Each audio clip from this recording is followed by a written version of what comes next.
एक बार लोमड़ी ने सारस को अपने घर भोज का निमंत्रण दिया। सारस ने खुशी खुशी लोमड़ी का निमंत्रण स्वीकार कर लिया। सारस ने मन ही मन एक विशेष प्रकार के भोज के सपने देखने आरंभ कर दिए।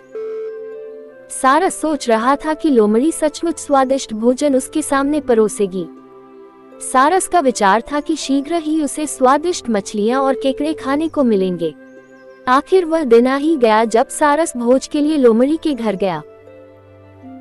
सारस को देखते ही लोमड़ी ने मुस्कुराते हुए कहा, आओ मित्र सारस, यहाँ पधारने के लिए तुम्हारा बहुत बहुत शुक्रिया।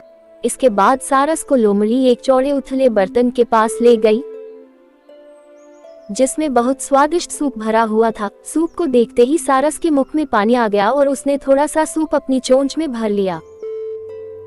फिर सारस ने चोंच को ऊपर करके सूप को गले से नीचे उतार लिया। तभी लोमड़ी ने भी सूप पीना शुरू कर दिया और सारा सूप समाप्त कर डाला। बेचारे सारस को थोड़ा सा ही सूप नसीब हुआ। लोमड़ी ने सारस को अपना रुमाल दिया ताकि वह अपनी चोंच साफ कर सके। लोमड़ी ने कहा, मित्र सारस, तुम्हें भोज का भरपूर आनंद मिला होगा।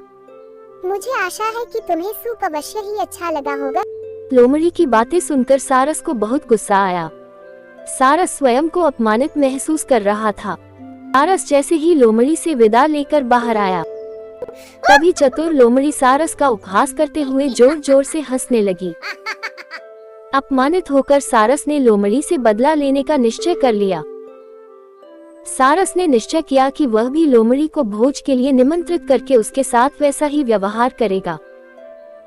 सारस ने लोमड़ी के प्रति अपना क्रोध अपने मन में छिपा कर रखा। कुछ दिन बाद लोमड़ी से बोला, बहन लोमड़ी, तुम्हारे स्वादिष्ट भोज के लिए तुम्हारा बहुत बहुत धन्यवाद। रविवार रात को तुम्हारी मेरे घर दावत है। मैं तुम्हें भोज के लिए निमंत्रित करता हूँ। ठीक समय पर पधारने को कष्ट करना।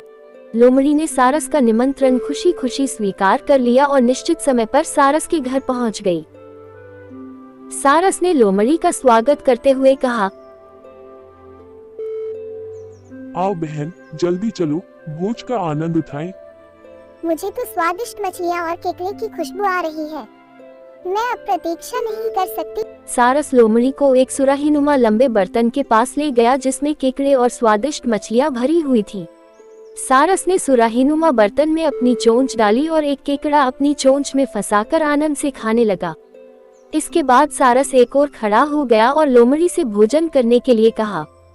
लोमड़ी ने सुराहीनुमा बर्तन में अपना सिर घुसाने की बहुत कोशिश की, लेकिन बर्तन का मुंह इतना पतला था कि लोमड़ी सफल न हो सकी।